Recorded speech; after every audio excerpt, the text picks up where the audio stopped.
జాతి కులగణనలో భాగంగా కేంద్రం విడుదల చేసిన గెజెట్ నోటిఫికేషన్ ఇది 33 ప్రశ్నలతో ఒక గెజెట్ నోటిఫికేషన్ విడుదల చేస్తే దీనికి సంబంధించిన ఒక 12వ ప్రశ్నకు సంబంధించి అందులో కొన్ని కాలమ్స్ మెన్షన్ చేశారు.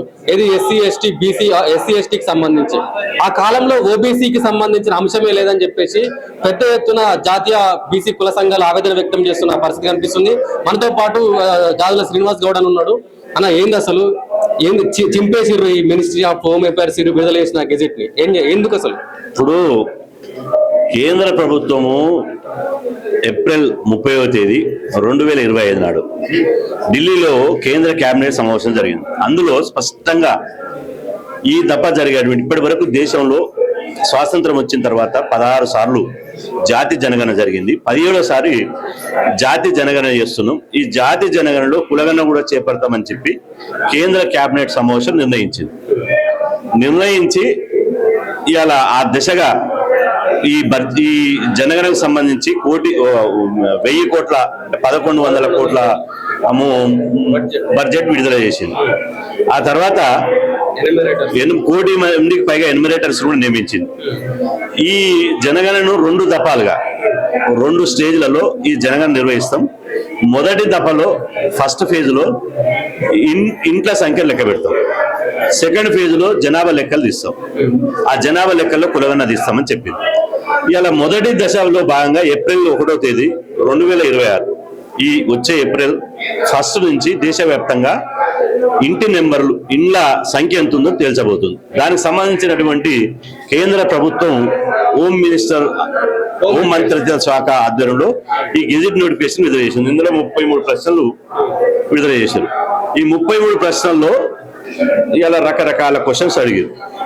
అందులో 12వ ప్రశ్న, మీరు ఎస్సీనా, షెడ్యూల్ క్యాస్టా లేదా షెడ్యూల్ ట్రైబా అని అడిగారు. మీరు నిజంగా కులగణన చేసే చిత్తశుద్ధి కేంద్ర ప్రభుత్వం అనుకుంటే ఎస్సీ ఎస్టీ ఆబ్లిక్ పక్క పొండి మీరు ఓబీసీ అని అడగొచ్చు కదా. 3 అక్షరాలు ఓబీసీ అనే ఒక పదం పెడితే మీ మూల్యం ఏం పోయింది, మీ సొమ్ము ఏం పోయింది? ఇవాళ దేశంలో 70 కోట్ల మంది ప్రజలను చీట్ చేయడం కదా, మోసం చేయడం కదా.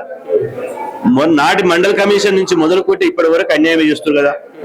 కేంద్ర ప్రభుత్వం బీజేపీ ప్రభుత్వం మొన్న తెలంగాణలో కులగణన జరిగి 42% గురించి అసెంబ్లీలో బిల్లు పెట్టి చట్టం చేస్తే ఆ చట్టాన్ని ఢిల్లీలో పెట్టుకుంటారు, ఇంతవరకు ఆమోదం చేయరు. అదేవిధంగా మేము కులగణన చేసిన తర్వాత అన్ని చేస్తామంటారు. మరి కులగణన మొదలు పెట్టినప్పుడే మరి ఓబీసీ కాలం ఎందుకు పెట్టలే? మీ చిత్తశుద్ధి ఎక్కడ? ఓబీసీ కాలం లేకపోవడం వల్ల బీసీలకు జరిగే నష్టం ఏంటి అసలు? ఇప్పుడు దేశవ్యాప్తంగా ఇప్పుడు ఎస్సీ ఎస్టీ ఓబీసీ రిజర్వేషన్లు 50% దాటొద్దని సీలింగ్ ఉంది. దీని మీద సుప్రీంకోర్టు ఒక జడ్జిమెంట్ ఇచ్చింది 9 మంది జడ్జీలతో. ఆ 9 మంది జడ్జీలు స్టేట్మెంట్ ఇచ్చిన సందర్భంలో కూడా మీరు కేంద్ర ప్రభుత్వం కనుక అధికారికంగా జనాభా లెక్కలు కనుక తెలిస్తే అందులో సామాజిక ఆర్థిక సాంఘికంగా ఎంత వెనుకబాటుతనమంటారో అంత బీసీలకు ఓబీసీలకు రిజర్వేషన్లు పెంచుకునే అధికారం ఉందని.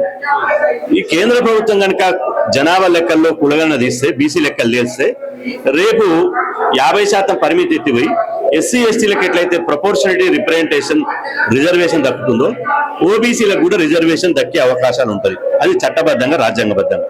2 మహిళా బిల్లు పెట్టారు. మహిళా బిల్లులో బీసీ మహిళలకు సబ్ లేదు. జనాభా లెక్కలు కనుక ఉంటే మహిళా బిల్లులో బీసీ మహిళలకు సబ్ కోటా వస్తుంది. బడ్జెట్ లో నిధులు వస్తాయి. కేంద్రంలో ప్రత్యేక మంత్రిత్వ శాఖ ఉంటుంది. ప్రతి రంగంలో ఇటు బడ్జెట్ లో కానీ, విద్యారంగంలో కానీ, ఉద్యోగ రంగంలో కానీ, రాజకీయ రంగంలో ఓబీసీలకు జనాభా లెక్కలు ఉంటే రాజ్యాంగబద్ధంగా చట్టబద్ధమైన హక్కులు మా జనాభా దామాస్ ప్రకారం ఒక వాటా దక్కుతుంది. ఇలా డాక్టర్ లక్ష్మణ్ గారు ఒక మాట చెప్పారు. ఈ జనాభా లెక్కల తర్వాత నియోజకవర్గాల పునర్విభజన ఉంటుందంటారు. నియోజకవర్గాల పునర్విభజనలో అసెంబ్లీ సీట్ల సంఖ్య, ఎంపీల సీట్ల సంఖ్య పెంచినప్పుడు ఓబీసీల జనాభా ఉంటే మాకు అసెంబ్లీ సీట్లు ఎక్కువ మా జనాభా దామాస్ ప్రకారం లభించేటువంటి అవకాశం ఉంటుంది. అదేవిధంగా ఎంపీలో అవకాశం ఉంటుంది, మంత్రివర్గంలో అవకాశం ఉంటుంది.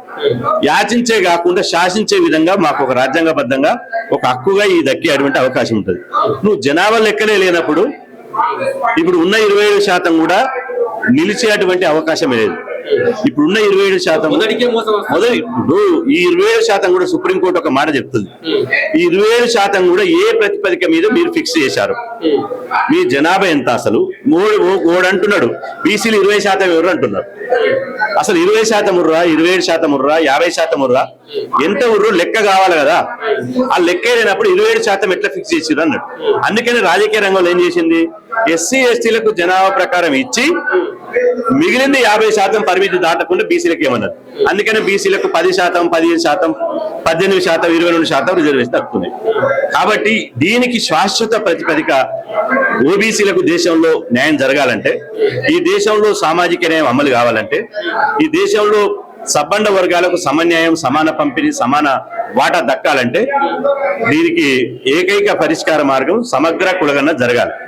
ఈ సమగ్ర కులగణన జరగకుండా కేంద్ర ప్రభుత్వం తప్పించుకుంటే కేంద్ర ప్రభుత్వాన్ని వదిలిపెట్టే ప్రసక్తి లేదు. 3 దశాబ్దాలుగా మేము పోరాడి సాధించిన విజయం ఇది. ఒక్కరోజు 2 రోజులు కాదు, ప్రత్యేక ట్రైన్లు కట్టుకొని ఢిల్లీ పోయినాం, దేశవ్యాప్తంగా ఉద్యమం చేసినాం, పోరాటం చేసినాం. ఇప్పుడు ఇలా మీరు నమ్మించి బీఆర్ ఎన్నికలు ఉన్నాయని, బీఆర్ ఎన్నికల ముందు మేము కులగణన చేస్తామన్నారు. అదే అనేక రాష్ట్రాలు ఎన్నికలు రాగానే కులగణన చేస్తామన్నారు. ఎన్నికలు అయిపోయిన తర్వాత మాట తప్పితే ఊరుకుంటామా? మాట తప్పితే కేంద్ర ప్రభుత్వం మీద బీసీ సమాజం దండెత్తుతుంది, వదిలిపెట్టే ప్రశ్నే లేదు. ప్రధానమంత్రి కూడా బీసీయే కదా. మేము అందుకనే డిమాండ్ చేస్తున్నాం. ఇంటి దీపం అని ముద్దాడితే మూతి మిస్సాలు గాలియట. ఇలా బీసీ ప్రధానమంత్రి కాక లేక 80 ఏళ్ల స్వాతంత్ర భారతదేశంలో ఓబీసీ ప్రధానమంత్రి ఇప్పుడు 11 ఏళ్ళు, 11 సంవత్సరాలుగా ఓబీసీ ప్రధానమంత్రి ఉండి ఓబీసీలకు ఏం చేసినావు? కనీసం కులగణన చేసి ఒక చారిత్రాత్మకమైన నిర్ణయం తీసుకుంటే చరిత్ర పుటలలో పూలే గారి తర్వాత ప్రధానమంత్రి నరేంద్ర మోదీ గారికి ఆ అవకాశం ఉంటది. కానీ ఎందుకు తీసుకోవడం లేదు? ఇలా ఈడబ్ల్యూఎస్ రిజర్వేషన్లు తీసుకున్నావు, అదేవిధంగా అనేక సంక్లిష్టమైనటువంటి సమస్యలకు పరిష్కారం చూస్తున్నావు. మరి ఓబీసీలో పుట్టి ఓబీసీ జాతి కోసం ఓబీసీ కార్డును ఉపయోగించుకొని ప్రతిపక్షాలు విమర్శించినప్పుడు సూటుబూటు ప్రధానమంత్రి అంటే ఒక ఓబీసీ బిడ్డ సూటుబూటు వేసుకోవద్దా అని చెప్పి ఇలా అంటున్నటువంటి గౌరవ ప్రధాని నరేంద్ర మోదీ గారు ఇలా ఓబీసీలకు ఇంత అన్యాయం చేస్తే మేము ఊరుకుంటామా? అందుకని 27 మంది ఓబీసీ కేంద్ర మంత్రులు ఉన్నారు. మీరు కాలం పెట్టిస్తారా, రాజీనామా చేస్తారా? తేల్చండి. మీరు రాజీనామా చేస్తే సరే, కాలం పెట్టిస్తే ఓకే. బెదిరిస్తున్నారా, రిక్వెస్ట్ చేస్తున్నారా? మాది ఉద్యమం, మేము ఎవరికి భయపడం, ఎవరికి తల వంచం. జాతి కోసం, జాతికి న్యాయం చేస్తే మా భుజాల మీద ఎత్తుకొని తిరుగుతాం. జాతికి అన్యాయం చేస్తే ఎట్టి పరిస్థితుల్లో ఎవరిని కూడా వదిలిపెట్టే ప్రసక్తి లేదు. వాళ్ళని వెంటబడి ప్రజాస్వామ్యబద్ధంగా తరిమి కొడతాం. ఇప్పుడు రాష్ట్ర క్లబ్ సాక్షిగా మేము చెప్తా ఉన్నాము, నిన్న జరిగినటువంటి పార్లమెంట్ లో బడ్జెట్ రిలీజ్ చేసింది నిర్మలా సీతారామన్ గారు. ఆ బడ్జెట్ లో 60% ఉన్న ఓబీసీలకి కనీసం 1/2% కూడా బడ్జెట్ రిలీజ్ చేయలేదు. ఏమన్నంటే మాది పేదల బడ్జెట్, బలహీన వర్గాలకు సంబంధించిన బడ్జెట్, మా ఓబీసీల అభ్యున్నతి కోసమే మేము పాటుపడుతున్నామని ప్రధానమంత్రి నరేంద్ర మోడీ గారు, కేంద్రంలో ఉన్నటువంటి 27 మంది కేంద్ర మంత్రులు, ఓబీసీ మంత్రులు కూడా వీళ్ళు కూడా కనీసం పెదాలు కూడా పలకరిస్తలేరు. బీసీల మోసం చేస్తున్నటువంటి ఈ బడ్జెట్ మీద వీళ్ళు అడుగుతలేరు. అటు ప్రధాన ప్రతిపక్షంగా ఉన్న రాహుల్ గాంధీ గారు పార్లమెంట్ లో వాళ్ళు మాట్లాడతలేరు. ఈ అన్ని పార్టీలు కూడా ఓబీసీల పట్ల వీళ్ళకి చిత్తశుద్ధి లేదు. వీళ్ళు మోసం చేయాలన్న దృక్పథంతో గద్దెనెక్కేదాకా ఓబీసీల పాట పాడతారు, గద్దెనెక్కినాక ఓబీసీలను మర్చిపోతా ఉన్నారు. దయచేసి మేము చెప్తా ఉన్నాము, బీసీలని రిజర్వేషన్ అమలు చేయండి. బీసీలకి ఇప్పుడు జనవరి 2 తారీఖు 2026 నాడు గెజెట్ రిలీజ్ అయ్యింది. జాతీయ జనగణనలో కులగణన చేస్తామని చెప్పేసి గెజెట్ రిలీజ్ చేసినందుకు కేంద్ర ప్రభుత్వానికి కూడా మేము ధన్యవాదాలు తెలియజేస్తూనే, కాలం నెంబర్ 12 33 కాలంలు ఉన్నాయి. అందులో కాలం నెంబర్ 12లో ఏమని ఉంది అంటే ఎస్సీల జనాభా ఉంది, ఎస్టీల జనాభా ఉంది, అదర్ జనాభా ఉంది. అంటే ఎస్సీల జనాభా మీకు కావాలి, ఎస్టీల జనాభా కావాలి, ఓబీసీలని జనాభా మీకు అవసరం లేదా?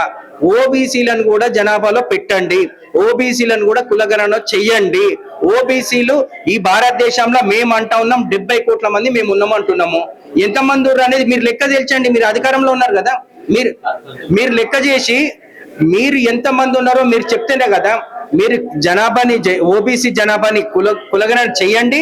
మీరు కులగణన చేసిన తర్వాత బడ్జెట్ రిలీజ్ చేసే విషయంలో కానీ, రిజర్వేషన్లు అమలు చేసే విషయంలో కానీ, ఇంకా విద్యా ఉద్యోగ పరంగా కానీ అన్ని రంగాల పరంగా కూడా బీసీలు అభ్యున్నతి చెందాలంటే ఫస్ట్ ఓబీసీలని కులగణన చెయ్యాలి. కులగణన చేస్తేనే ఏదైనా చేయడానికి అవకాశం వస్తుంది. దయచేసి కేంద్ర ప్రభుత్వానికి మేము ఆ 12వ కాలం తీసేసి ఎస్సీలను కులగణన చేయండి, ఎస్టీలను చేయండి, ఓబీసీలను చేయండి, అదర్స్ చేయండి. అందరినీ కూడా స్పష్టంగా ఈ భారతదేశంలో ఎంతమంది అనేది తెలియాలి. ఇవాళ 42% కామారెడ్డి డిక్లరేషన్ ద్వారా కూడా ఈయన రేవంత్ రెడ్డి గారు గద్దెనెక్కేదాకానేమో మేము రిజర్వేషన్లు ఇస్తాం, మేము గద్దెనెక్కినాక అన్నాడు. గద్దెనెక్కినాక మోసం చేసిండు. ఈ తెలంగాణ రాష్ట్రంలో 56% మంది బీసీలు ఉన్నారని చెప్పి ఆయన సర్వే ప్రకారం చెప్పిండు, అసెంబ్లీలో పెట్టిండు. ఈ 56% పార్టీల పరంగా ఇవ్వాలని మేము కొట్లాడుతున్నాం. పార్టీల పరంగా ఇయ్యని పక్షంలో బీసీ సమాజం కూడా మేల్కొని బీసీ ఓట్లు వేసుకొని బీసీలనే గెలిపియాలని మేము కోరుతా ఉన్నాము. ఇలా లెజెండ్ టీవీ సాక్షిగా మేము చెప్తా ఉన్నాం.